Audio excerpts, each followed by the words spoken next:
So, good afternoon, as it is in the UK. Good evening, good morning, wherever you are. I'm Mike Byram. We're going to present this afternoon our book on the experience of defending the doctoral dissertation. The word defending is in inverted commas because it's a warning that there are many aspects to the notion of defending, and that's in essence what we want to present this afternoon. I think what we would claim as being particular about our book and about the project that it's out of which it came was that it above all is based on observation of what happens in defenses and of interviews with people before and after, but in a number of countries. We have, in fact, 9 cases in Europe, 1 in the USA and 1 in China. And the word experience is important because we're trying to chart the experience of all the people involved, the candidate above all, of course, but the examiners and the supervisors them also, the experience as they anticipated it, as it was observed by ourselves, and as they recalled it in interviews afterwards. So we have 9 cases in universities in Europe, and 1 in the United States and 1 in China. And then we have 4 comparative chapters, which is where we will put the emphasis this afternoon. A chapter on purposes, a chapter on formats, a chapter on relationships, and a chapter on supervisor roles. But my job is to introduce the whole project and to show you that we have these places, these 11 cases, these 11 universities. I think it's important to say 11 universities, not 11 countries. For one thing, a university does not represent a country. And in some cases, like in Germany, we have 2 universities. But we have then these 11 cases from around the world. Behind this particular book are 2 others. In 2020, we published a book on the experience of being a supervisor, of being supervised, on the whole question of languages and identities in the PhD experience. But that was above all in Europe, and 1 case beyond Europe in China again.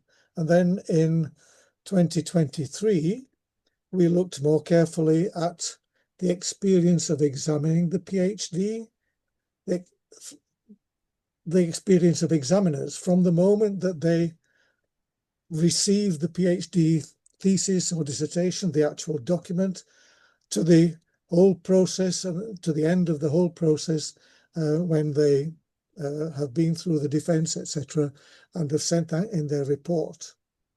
That was the second book. And then in this year, it says 2024, but it actually, as publishers often do, it's given 2025 as its date. We looked specifically at the defense, which of course is one part of the whole process of experiencing examining, but it's a very crucial part, and it's seen from the perspectives of the examiners, but also then of the candidates and their supervisors. Let me just say briefly something about the methodology and the data collection. This is an interpretative study. Some people would call it a qualitative study, using qualitative data. And what we're trying to do is to present the experience of everyone involved, candidate examining group. We use the word group as a kind of generic term. We also use the word committee as a generic term. because the terms and the terminology change from university to university.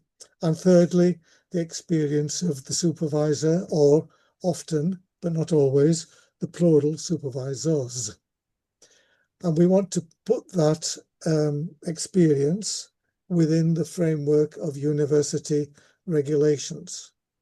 We have a comparative purpose, as Phillips and Schweisford said in an introduction to comparative education.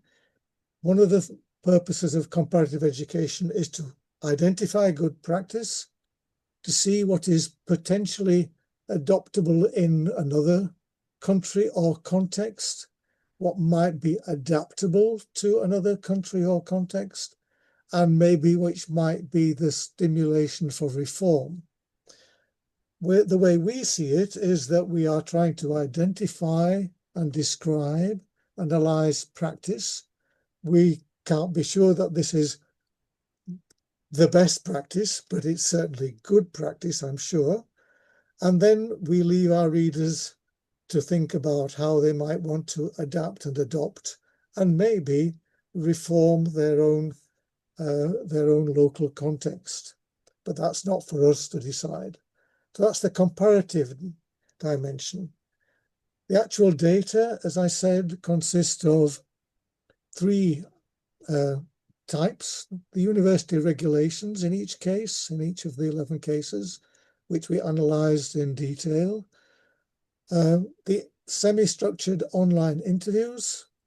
Everyone involved was interviewed before and after the defence, the candidates, the supervisors, and the examiners. And thirdly, we had field notes from the observation of the defences. And that will become clear also later. Let me just say briefly something about the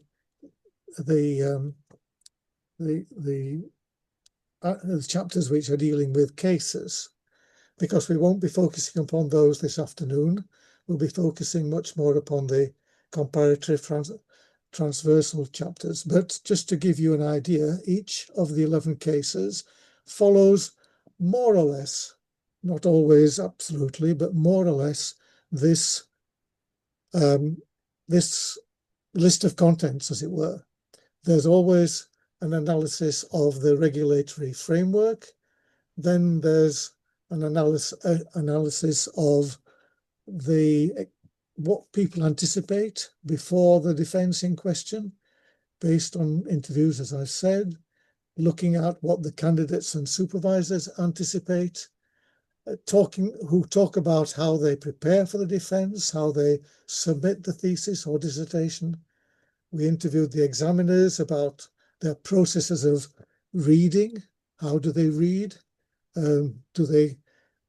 Do they read online, for example, on screen? Do they read hard copy? A simple thing like that at one end of the spectrum, and then at the other end of the spectrum, how they make their notes, and then how they write their report.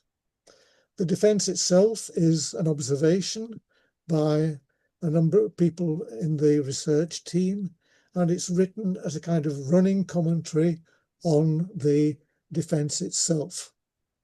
And then afterwards, further interviews where everyone, particularly the candidate, is asked whether the defence proceeded as they expected, as they thought, and as they explained in the interview beforehand, what they thought about the questions and the discussion. And the examiners then were asked about the post-exam discussion. Perhaps I should say that in the defence observation, we were often, not always, but often allowed, exceptionally in many cases, to participate and to be present in the post-examination discussion by examiners. And then to go to the final point, the supervisor and candidates, or by this time the graduate, are asked about what they will do, what further things need to be done to complete the formalities. So that's the rough overview of each case. But what we want to focus on today are what we call transversal chapters or comparative chapters. And at this point, then, I'm going to hand over step by step, as it were, to the authors of the chapters, and we're taking them in the order that they appear in the book. So first of all, Juliet, I will stop talking now.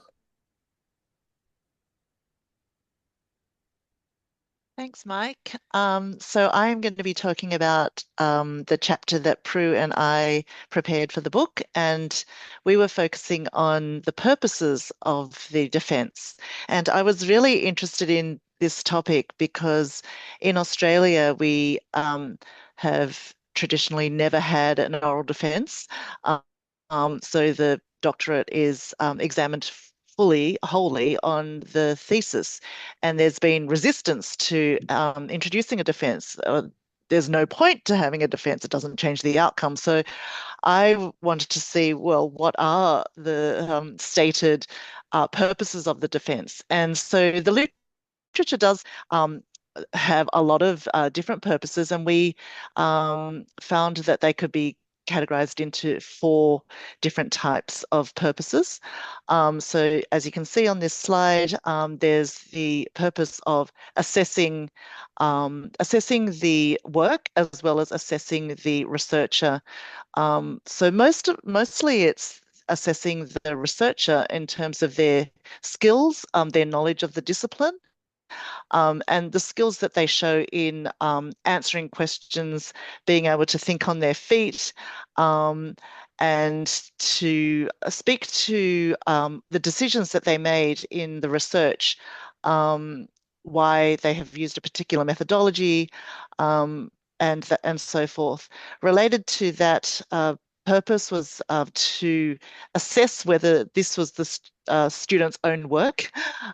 So to check if the student wrote this thesis, a good way to do that is to ask questions. So this spontaneous dialogue will show whether the student actually knows what their thesis was about. This has been maybe more of a prominent purpose stated now because of the prevalence and the easy access to AI tools that can write, compose from large language models. And so to make sure that it was the student who wrote it, the oral defense can be a good way to do that. Similarly with a lot of the theses now can be a compilation of published works, and they could be co-authored papers, a collection of co-authored papers. So how much of that is the student's work when each of the chapters has been written with somebody else, often senior academics. So to check that the student has it's been mostly the student's work. The oral defense is a good way to do that. Another purpose of having a defense in addition to a thesis is to have a very tangible, memorable ritual that marks the end of the student's candidature as a in the PhD. So rather than just hitting submit and off your thesis goes into the ether, which is what happens in my university, having a ceremony where the student can present their work in front of not only the panel of examiners, but often their family and friends, as well as their peers, their others from the department, is a very good way to show that this is the end of their candidature. And so that's a very memorable thing. And finally, the purpose that is the last purpose that the literature has brought out was the developmental purpose of the defense. So even at that last point, in the stages of candidature, you can still be learning new skills. So to have an opportunity to stand up in front of people to answer questions does actually make for a better researcher in the end, to prepare for the the defense, as well as to actually have the defense. It's an opportunity for the student to shine, to show their skills, show what they've learnt, and also to get some feedback and some advice, recommendations from the panel on how they could do things differently, and that will prepare them better for their academic career or their career as a researcher post graduation. Okay, next slide, please, Mike.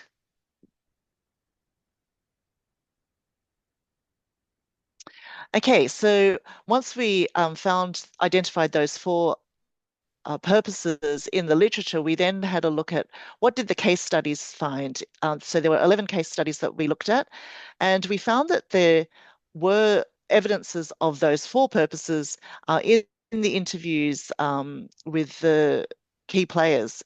So there was definitely that summative assessment aspect where that was the main purpose, was to see whether the student actually knew their work and whether they could defend it orally in that way that you wouldn't be able to see just with a written thesis. So, for example, some of them said things like, let me see, I've taken some notes here.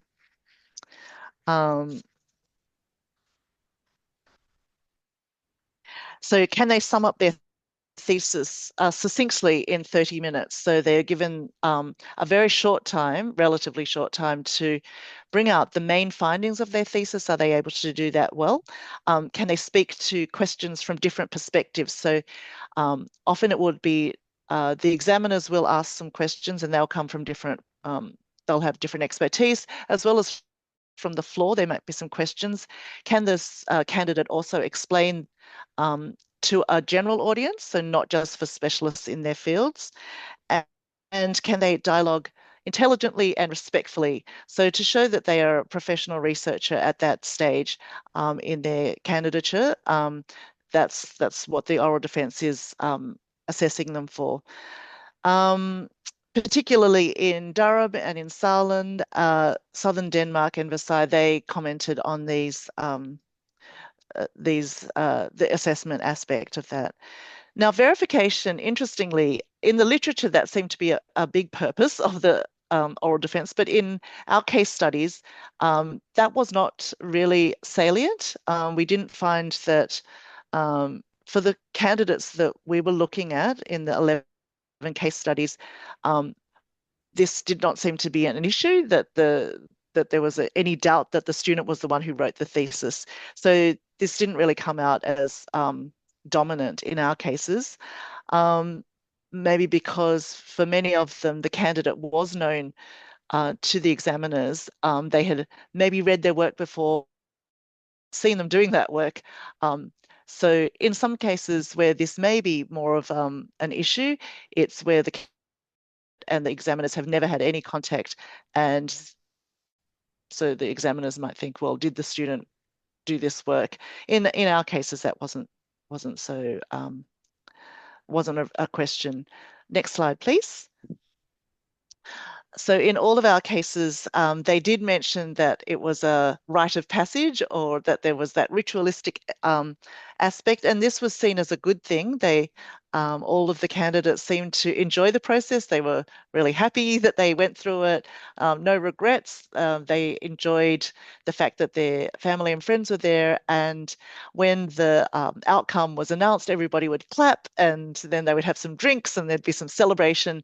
So they didn't regret that at all. They were very happy that they had the opportunity to do that. And then there was the formative aspect, and this came out as well in our cases, saying that it was an opportunity for the examiners to give some advice to the students on what they could do next, and how this wasn't just the end of a process, but that there was more to, this was just the beginning of a journey.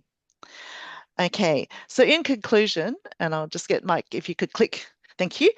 So in conclusion, we found that the defence does contribute to the PhD in significant ways. It's not just a thing that we do for tradition, but it does actually increase the quality of the PhD and the experience of those who go through it.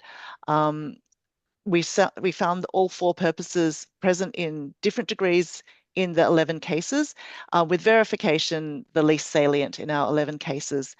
And something else that we did observe that wasn't mentioned in the literature, Mike, if I could get you to, thank you, was that the oral defense is also an opportunity for the PhD candidates to recognize others who are involved in the creation of that thesis, in the creation of that work. So it's not just the work of one person, but there's a whole village or a whole family that helps get you through to the end. And that would be the advisors, the supervisors, the examiners, the department, the peers, the family and friends. And the oral defense is a really lovely way of acknowledging that it was the village that came together to produce that work. So although that's not really an official purpose, it is something else that's a lovely benefit of having the defense. So I really do want to see more of these defenses being introduced in Australian universities. Some of them have introduced them, not my university yet, but having written this chapter, I'm convinced that the oral defense does have a place in doctoral education, and we'll see what happens in the coming years with that. Okay, I am now going to hand over to, I think it's Nina and Helena, the formats and scripts of the defense. Thanks.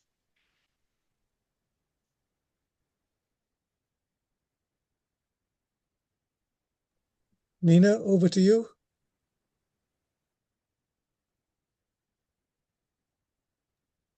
Hi. Thank you very much. I'm going to briefly present our chapter, which is called Formats and Scripts of the Defense. I'm not going to focus on the whole of the chapter, of course, but try to give a few highlights. So one of the interesting things we noted were, all the similarities, but also a lot of differences. So what we decided to focus on today is looking at the defense as a communicative event. So Mike mentioned at the beginning that part of the data was compiled through doing interviews with the actors, the participants in the defense, the main actors, so to say. But a big part of the case studies was derived through doing ethnographic observation of the defense itself. And that is really a fascinating thing to go back to over and over again in each of these 11 cases. Very briefly, of course, there are certain variables both preceding the defense itself, such as, how long is the doctoral studies, what students have to prove in order to be allowed to go to a defense. Now, then other reports are not. But in terms of the defense itself, the variabilities that we noted most significantly have to do with the examining committees, the role of the supervisor, because in some cases the supervisor is just, a member of the audience and does not feature at all in the event itself. And also whether there are other people who can see what is happening, as Juliet mentioned, the whole village can come to the defense in certain cases, while in others it is a very closed event, like in Durham, for example.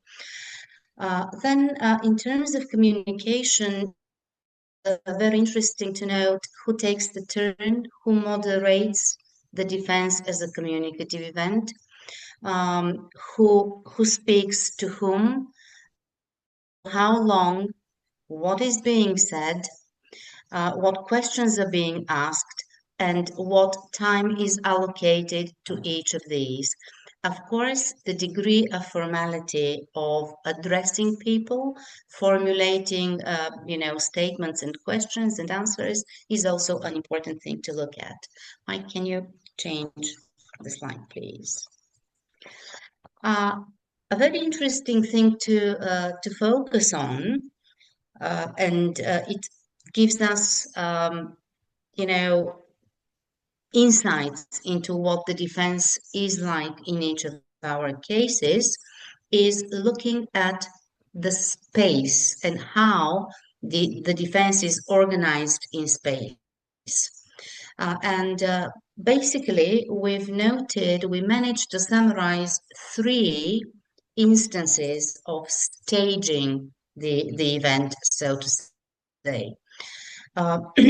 Sorry. The first instance is staging the event for the candidate, putting the candidate, you know, in the center.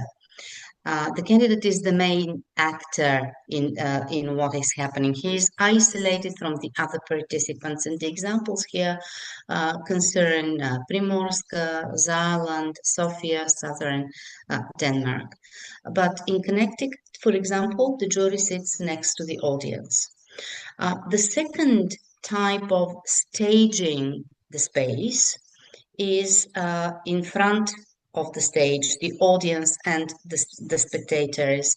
They sit facing the presenter as if it's in a concert, you know. So it's this is the format in Aveiro and in Versailles. Could you change the slide, please? So we also noted a format which was found only at Trieste, and it's interesting to note that it's an examining committee, the examining committee that actually takes the stage. It's at the front, facing both the candidate and the audience. In this particular case, and in other cases, you know, depending on the doctoral programs there, because the doctoral program is shared between two universities, there were 2 candidates actually.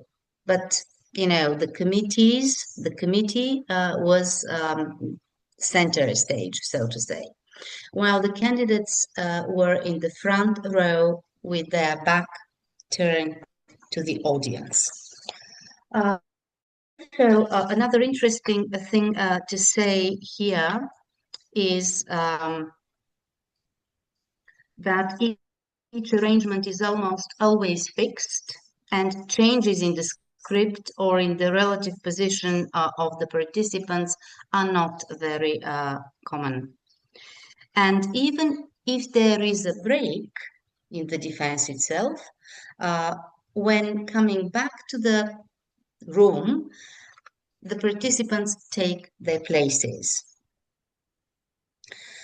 Can you change the slide, please? So here, we've got, in the book, we've got these figures that demonstrate how, you know, the space is organized in each case, but we have chosen to share with you only 2 of them. So one of them is the Sofia case, where the defense takes place, you know, in public. It's a public defense, and you can see that the candidate is in the center, and then there is the chair who moderates, the chair of the committee who moderates the event. Then the jury members are sitting opposite the candidate, and behind them are the audience. And in this particular case, there were some additional chairs because actually the defense had attracted a lot of participants. So it's probably because of the topic itself, or for some other reason.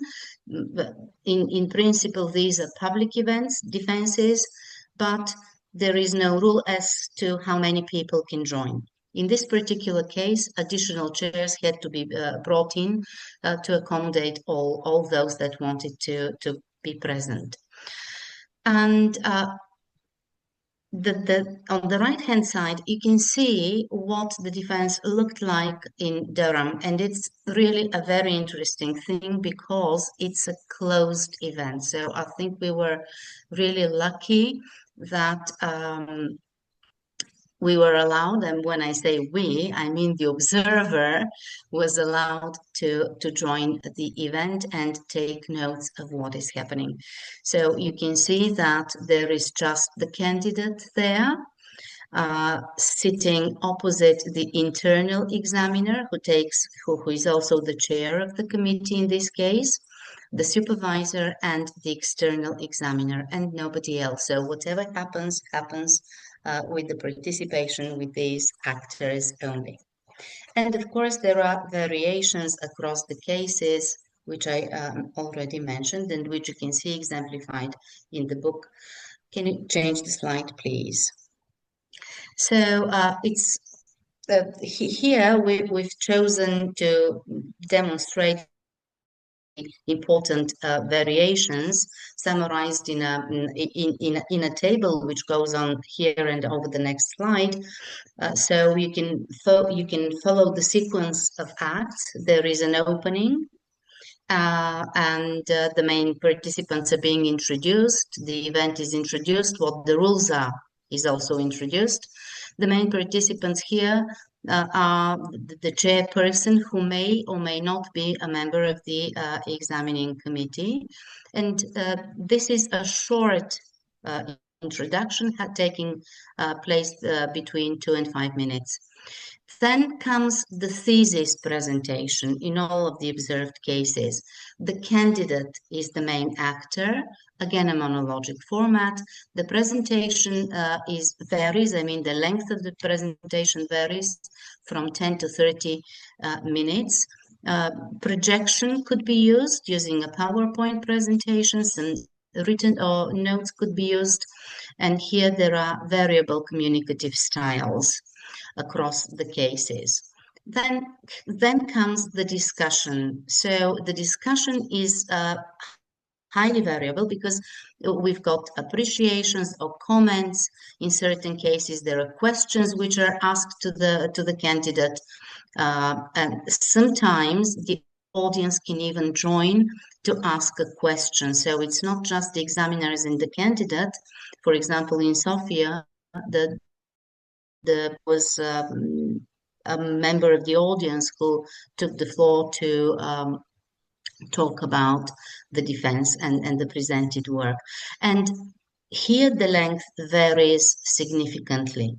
So in certain cases, it's only 30 minutes, but it can go up to 2 hours and a half, with occasional breaks, of course. Could you change the slide, Mike, please? Then the next stage, the next act is the decision of how or whether this is a well-defended thesis, which includes a discussion. There's a part which regards the assessment and announcing the decision.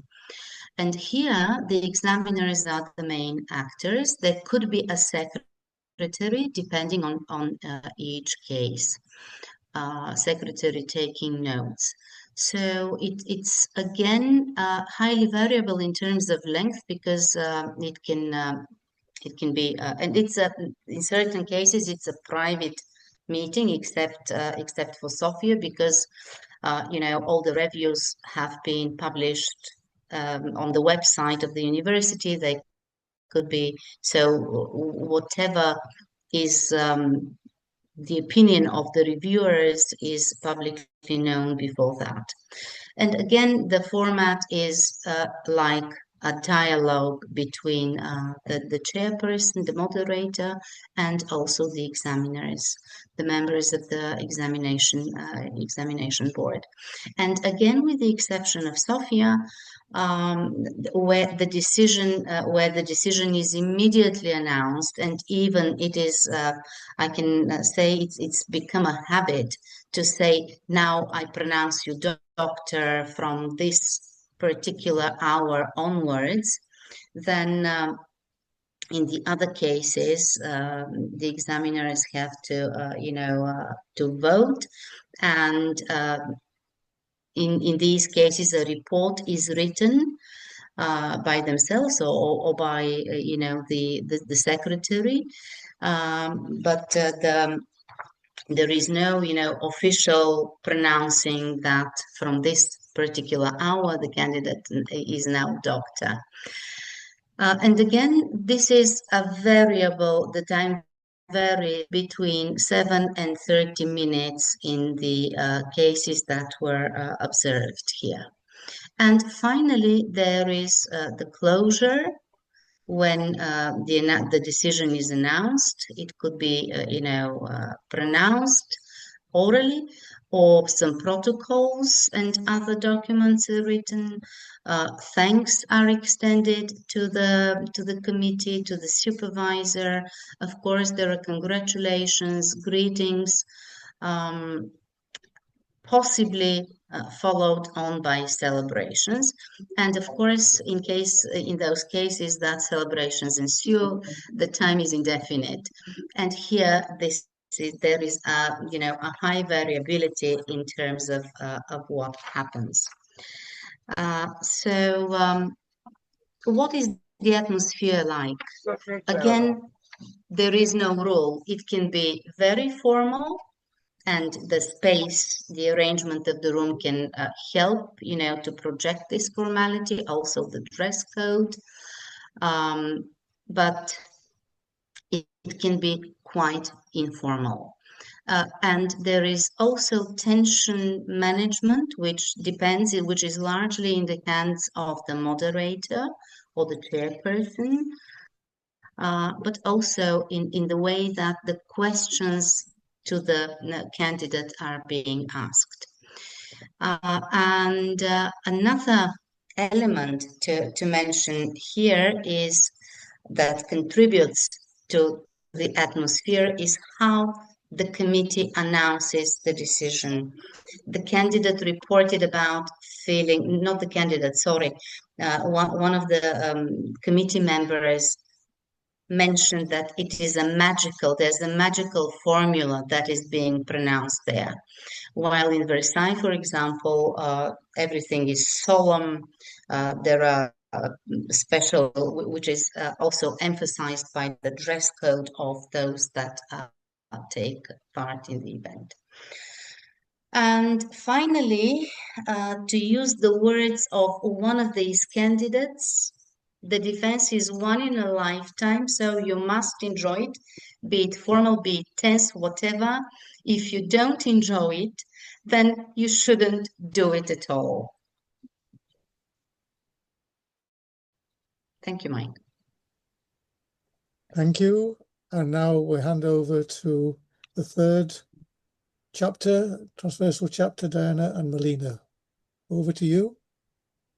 Thank you very much, Mike. Hello, everyone. Good morning, good afternoon, or good evening, depending on your time zone.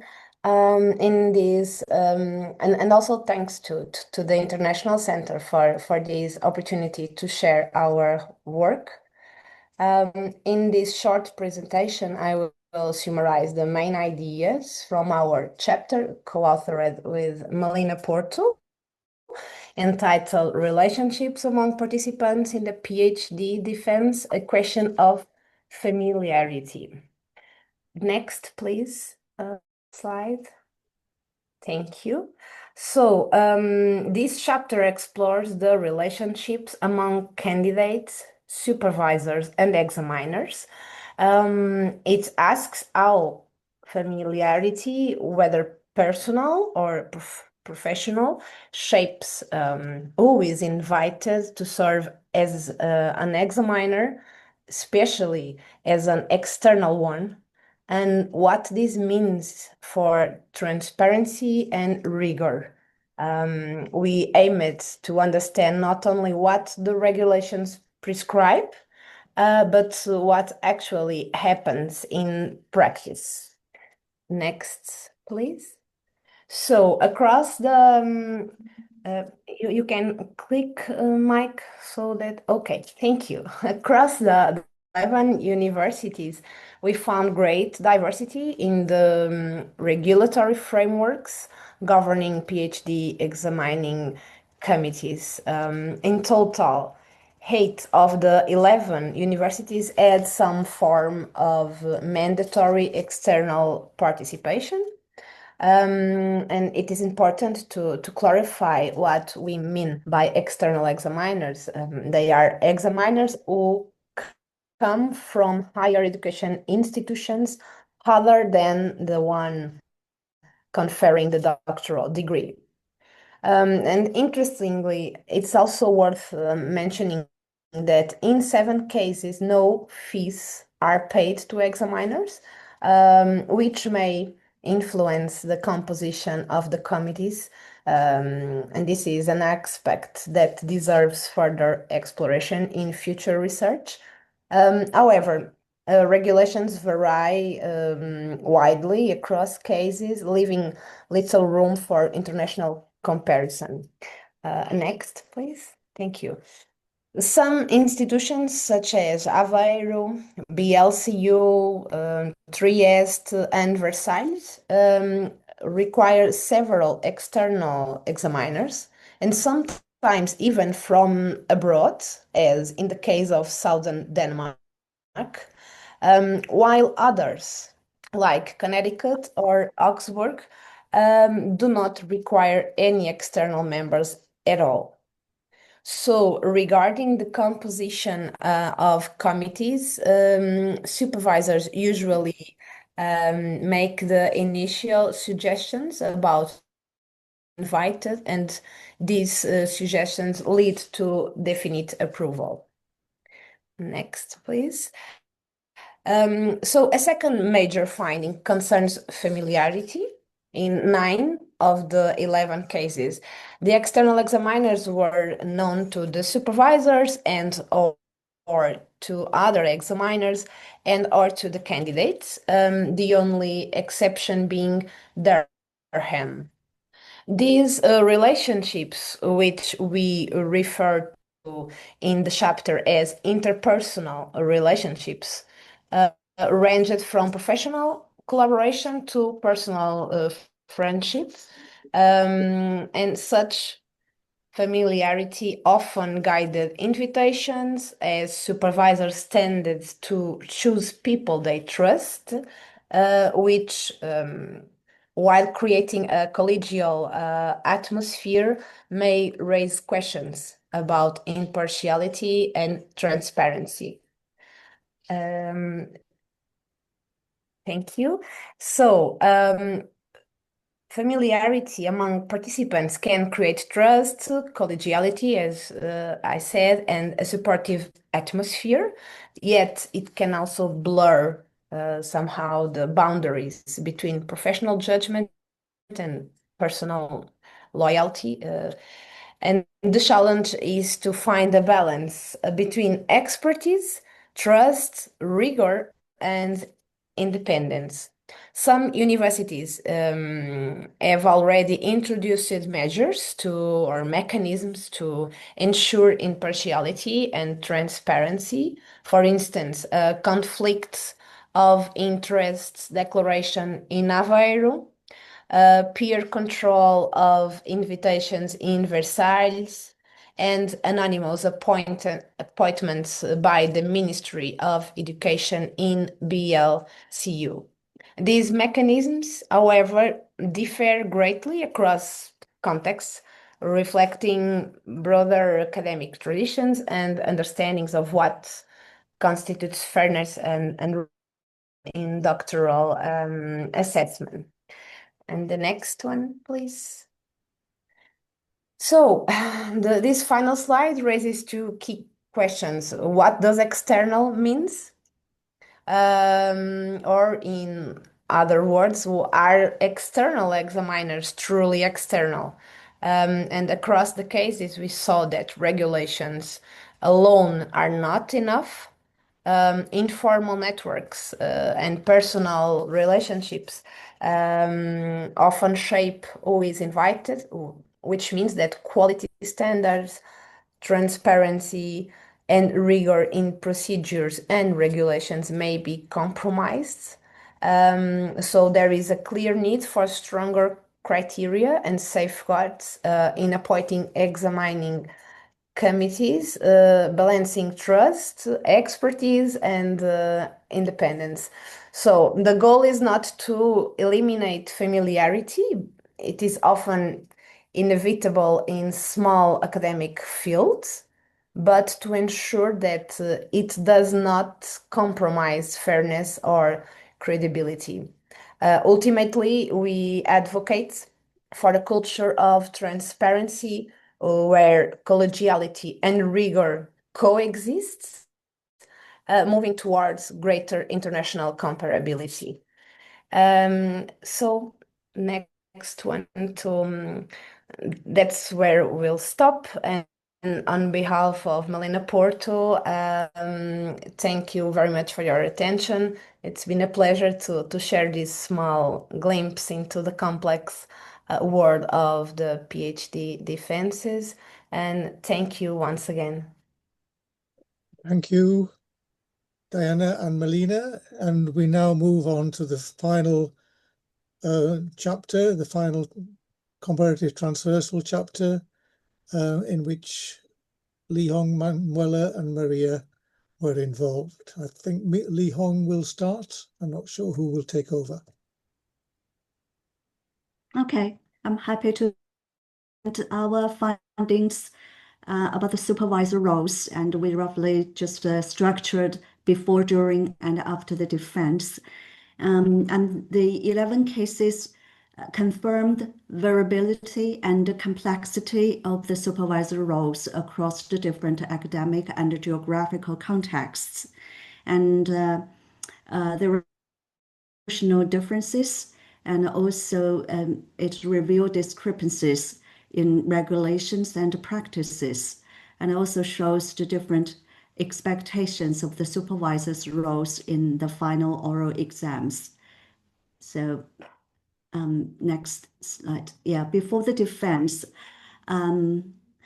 we say the supervisors play the gatekeeper's role to academia, and usually the supervisor who decide when a dissertation was ready to be submitted to the examiners.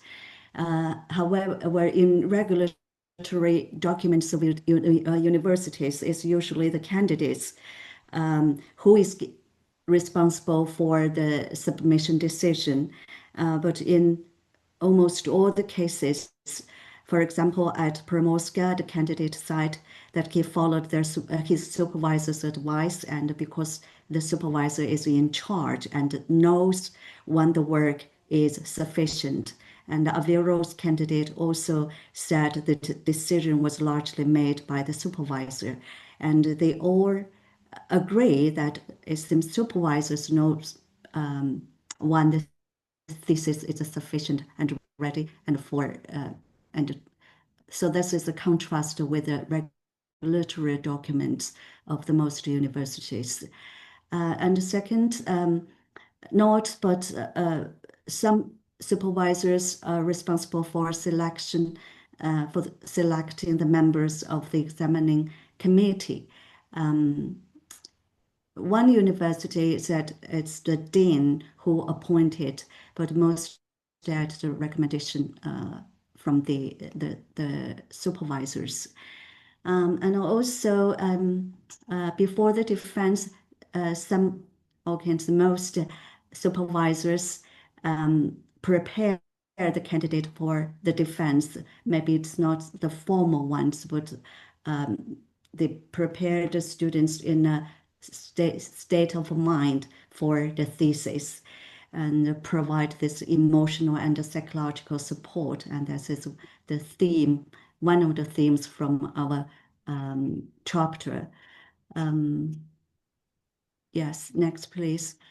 And during the defense, the 11 cases in this study showed varied approaches to regulating the role of supervisors with respect to their presence at the defense.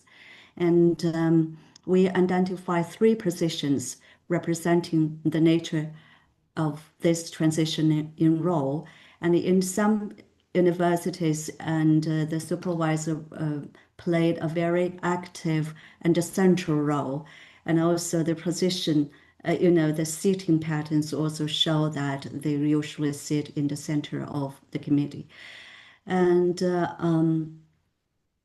in some universities, the supervisor is on the committee, but do not play the decision-making role. And in most public defenses, and the supervisors has a certain specific role, and for example, to introduce the candidates at the beginning or at the end. And also the committee members also show their expectation that the supervisor's voice is heard, because usually they are not on the committee, but they play certain roles, and their presence is mandatory to some extent. Is mandatory, but in the third situation, that the supervisors do not play any role at all, and the salient case is a Durham, and the supervisor is invited, provided by the candidate's invitation, and the silent observer in the audience. And in the Italian case, and the supervisor choose not to show up at all, and they said they would like to see their students, candidate, they independently answer the questions during the defense, and they're not supposed to, to show their independence, the candidate's independence.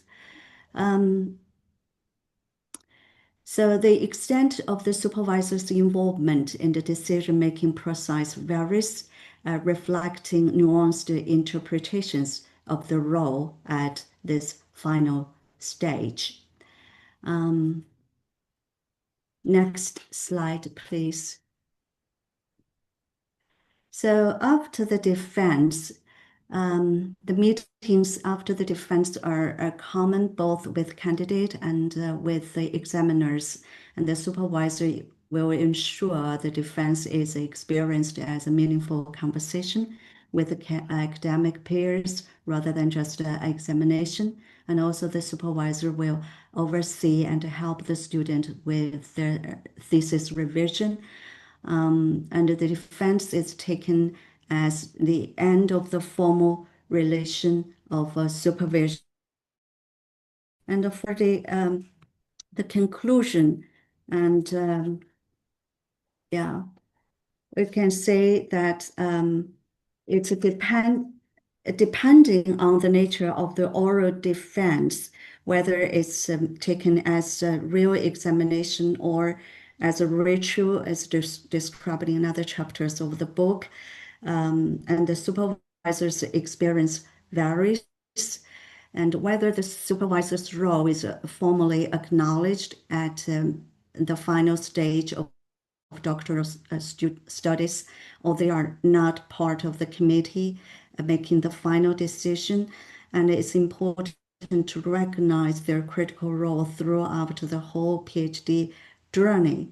And also in some cases, the supervisor undergoes a role transition, marking the end of their supervisory relationship and the beginning of the role of an examiner, as in the Augsburg, Saarland, and Connecticut. And this change is seen as a change in activity, is not rather than a fundamental change in their academic identity. And also, the defense can mark the last stage of the formal relationship between the candidates and the supervisor, where they both present the outcome of their collaborative work to external academic experts.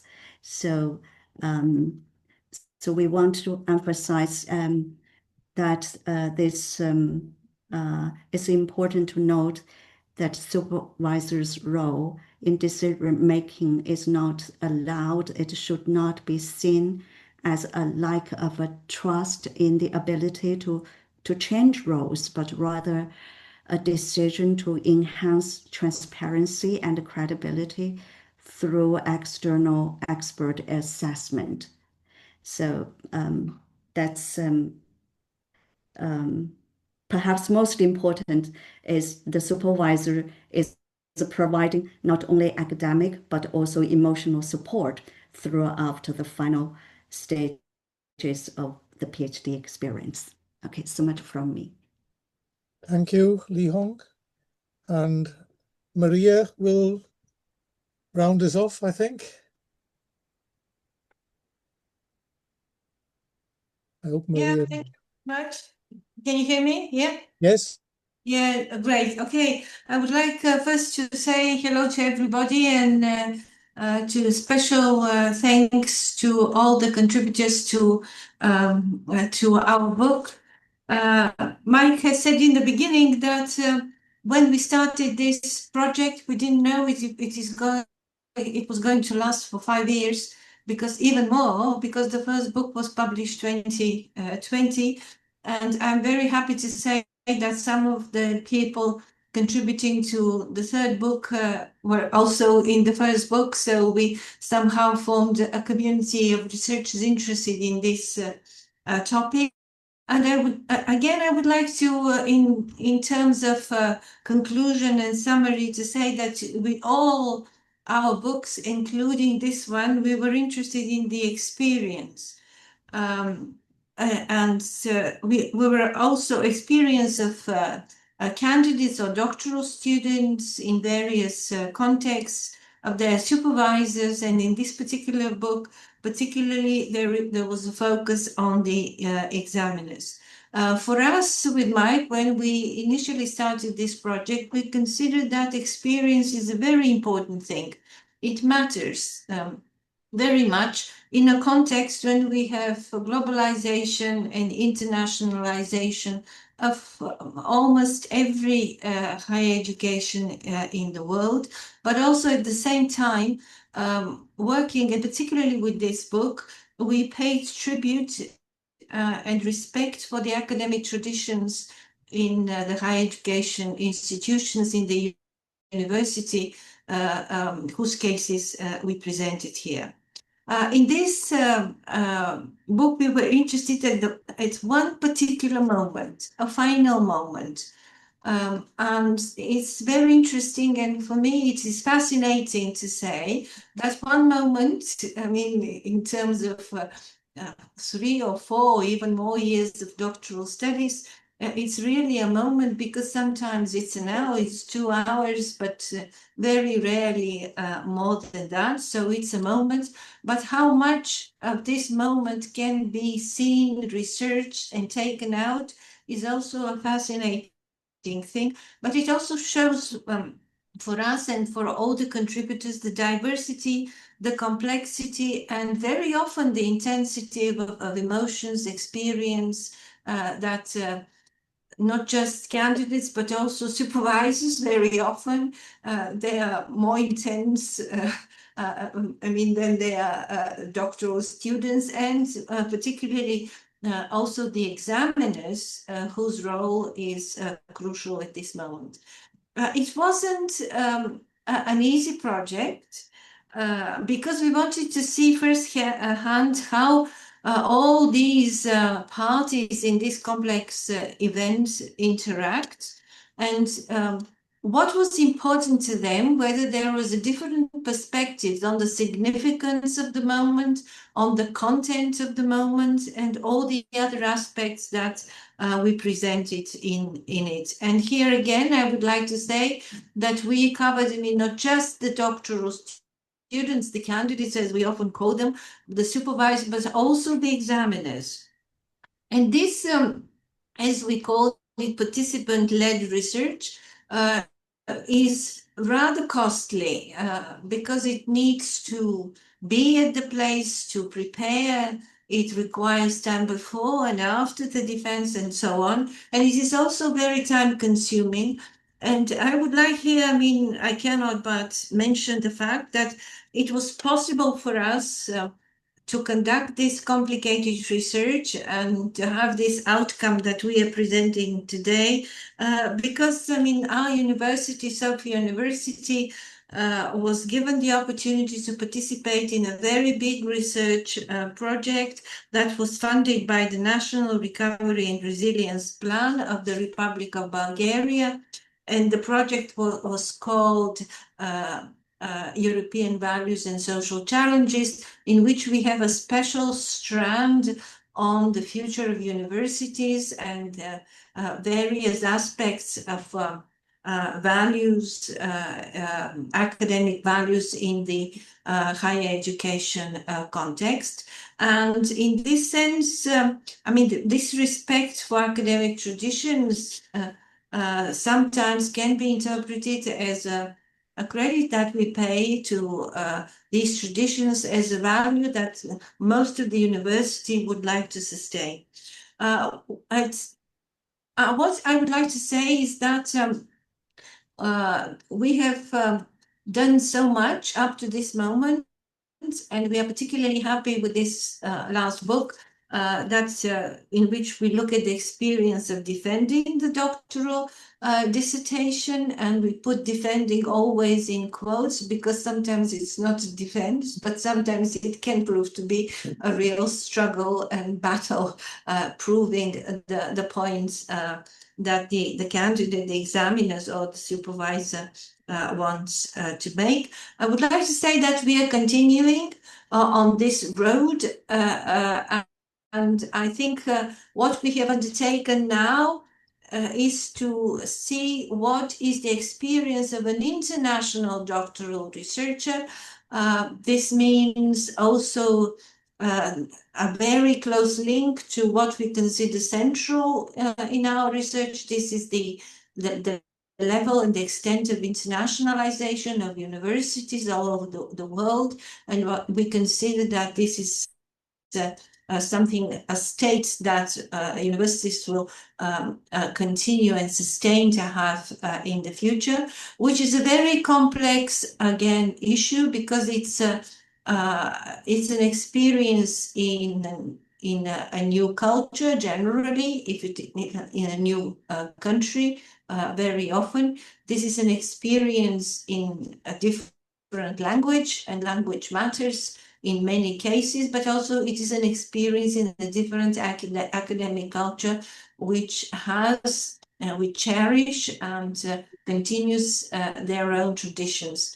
So we have also, we are actually, I think, probably 1/3 of our journey towards the end of this research that we have started, and we very much hope that we will maintain the same pace and rate, and soon we will be able to present our new book on the experience of being an international doctoral researcher. Thank you very much, and Mike, back to you if you would like to add something. Thank you, Maria. Thank you, everybody, for your presentations. I have nothing to add.